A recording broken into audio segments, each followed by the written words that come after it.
O cancro cítrico é uma das principais doenças de importância na citricultura mundial.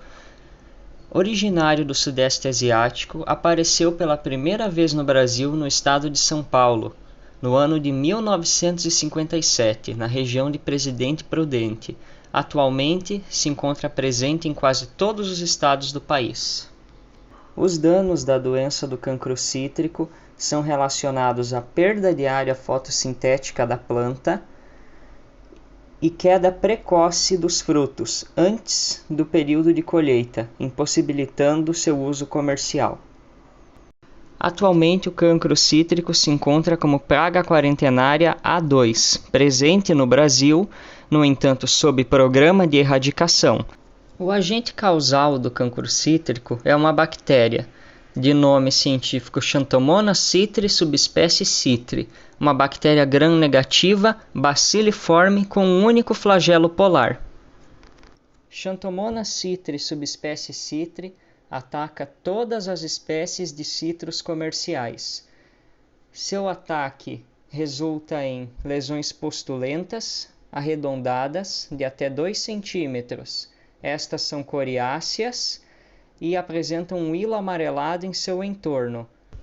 Estas lesões pustulentas ocorrem mais raramente em ramos e primariamente em folhas e frutos, causando a queda precoce de ambos. Xanthomonas citri, subespécie citri, pode infectar novos pomares através de vários modos, tais como borbolias contaminadas, materiais propagativos contaminados no geral, roupas de colheita contaminadas, pela pele humana, instrumentos de metal, tais como tesouras de podas. Esses principalmente podem acabar inoculando a bactéria diretamente na planta ao realizar uma poda. A gente deve levar em consideração que esses 3 últimos, pele humana, superfícies de plástico e superfícies de metais, tais como as tesouras de poda ou os maquinários de colheita, onde a colheita é mecanizada, essas superfícies a bactéria consegue sobreviver por até 2 dias. Então, um controle, um manejo para se evitar que a doença chegue no seu pomar é primariamente ter os seus EPIs para fornecer para os seus funcionários e seus próprios instrumentos de poda. Não necessariamente ter o seu próprio maquinário, mas, no caso da necessidade de maquinário, realizar a esterilização desse maquinário sempre que possível, para evitar novas inoculações da bactéria. Até agora, citamos os métodos de contaminação que podem ocorrer por falha humana, mas agora vamos citar o ciclo da doença do cancro cítrico, como ela se dissemina e infecta novas plantas de maneira natural. Como se inicia esse ciclo? Primeiro, ocorre uma chuva e essa chuva acaba entrando em contato com um tecido infectado de uma planta.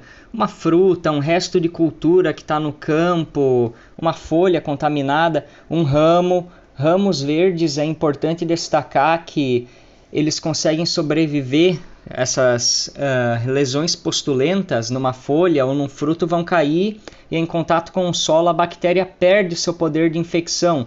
Em ramos, a bactéria pode ficar anos nessas pústulas. Neste caso, podemos assumir que o ponto inicial de disseminação da doença é um material vegetativo de citros contaminado com suas pústulas. Como vocês podem ver, esse é um corte transversal, a ilustração de um corte transversal de uma pústula bacteriana de citros. O seu hilo amarelado é a parte onde a bactéria está presente, ativa, e seu centro necrosado apresenta esporos da bactéria. O esporo nada mais é do que a estrutura de resistência da bactéria, que a permite viver por muitos e muitos anos num estado de, vamos dizer assim, hibernação. Na forma de esporo, as bactérias permanecerão nesse estado dormente até o momento de uma chuva, quando a pústula entrar em contato com água. No momento em que a pústula entrar em contato com água, ela sofre uma erupção. As bactérias se tornam ativas novamente e, vamos dizer assim, nadam para fora da ferida, nas gotículas de água que encostaram no fruto. Então agora, de dentro da ferida, elas saem para a água que está em volta do fruto, ou da folha ou do ramo contaminado. Posteriormente, essas gotículas contaminadas vão ser arremessadas para longe por meio de uma rajada de vento. Por isso que nós devemos levar em conta que a principal época de contaminação do cancro cítrico nos pomares citrícolas no Brasil é durante a primavera, época de tempestades. Essa rajada de vento é a principal forma de contaminação natural da bactéria, que pode propagar ela por alguns metros entre o talhão ou até quilômetros, até para outros talhões. Essas gotículas infectadas vão acabar acertando uma nova planta cítrica saudável ou uma área da mesma planta cítrica que não possui ocorrência da doença e vão iniciar sua nova infecção. A sua entrada na folha vai ser principalmente por via estomática. Após realizar a infecção com sucesso, a bactéria vai começar a se reproduzir no tecido parenquimático da folha, do fruto ou do ramo, assim criando uma nova pústula. Devemos dar ênfase que as principais áreas atacadas da planta são brotações jovens e frutos em desenvolvimento, menores do que 5 centímetros. Tecidos jovens possuem menos camadas de cutícula.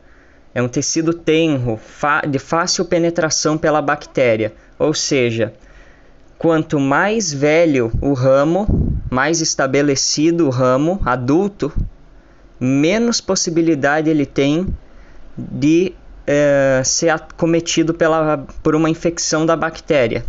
Enquanto isso, tecidos jovens possuem possibilidade muito maior de serem acometidos pela doença. Nesse sentido, a gente pode levar em conta que, além de ocasionar perda de área fotossintética da planta e queda prematura dos frutos em pomares estabelecidos, essa doença dificulta o estabelecimento de novos pomares, pois mudas jovens possuem mais ciclos vegetativos durante o ano. Elas estão crescendo, se estabelecendo como árvores. Elas têm mais tecido em formação ao longo do ano, crescem mais. Então elas são mais suscetíveis ao cancro cítrico do que árvores adultas.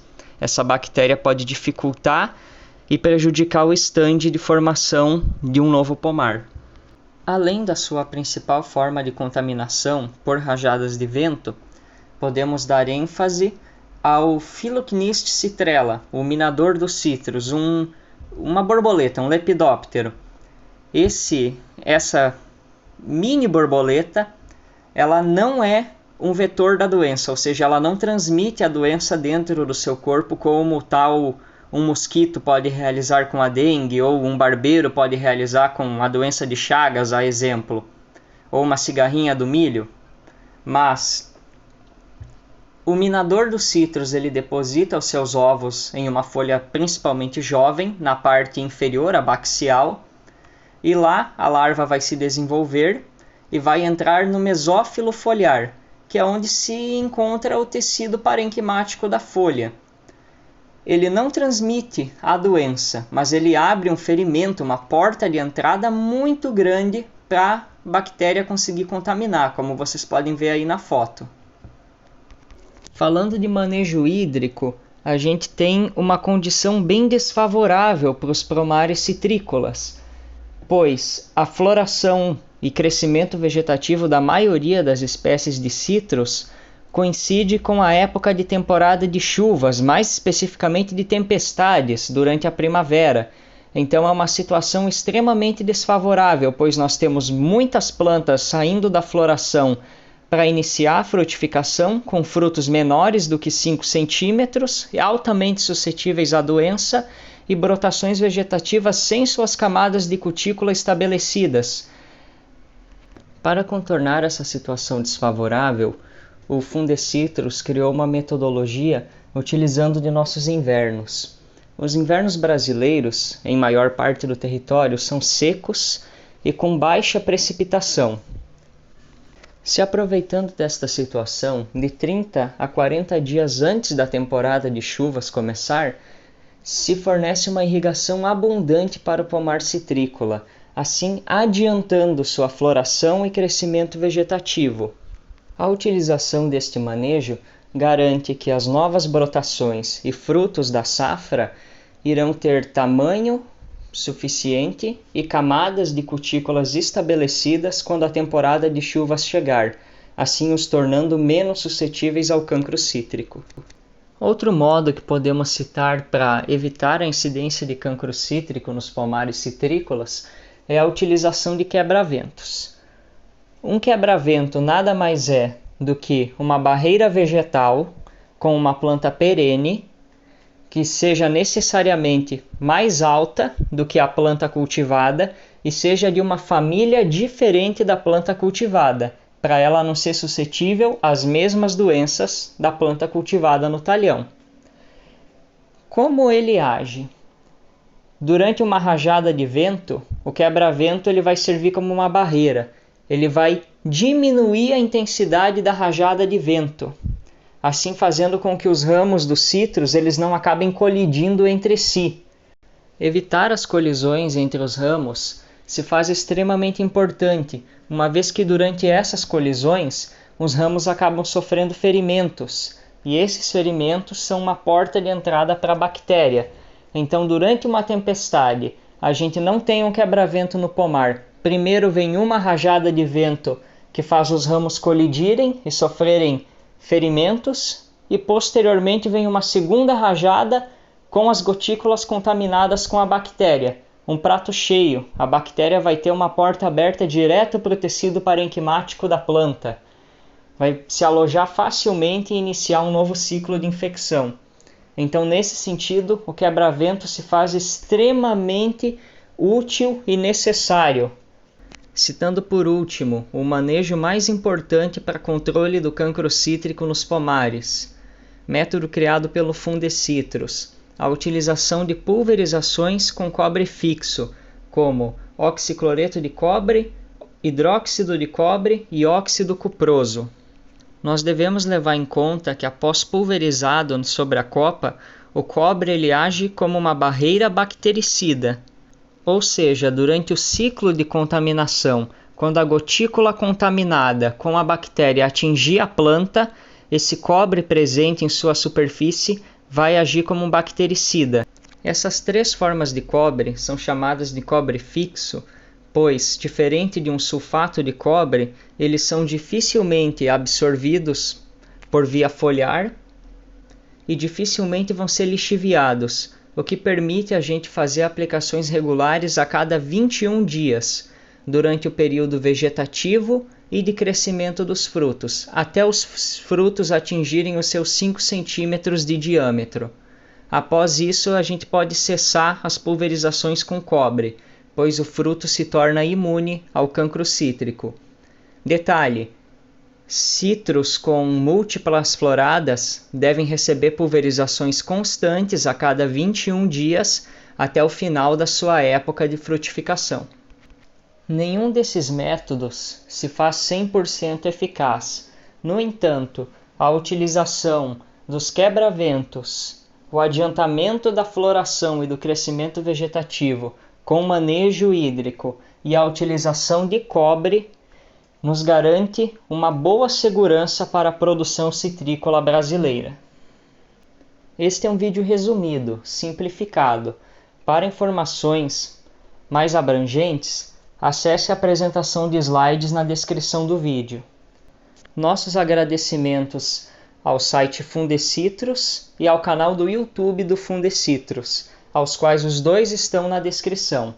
Estes dois sites serviram de base para a criação da apresentação de slides, do folder informativo e deste vídeo. Obrigado por assistir.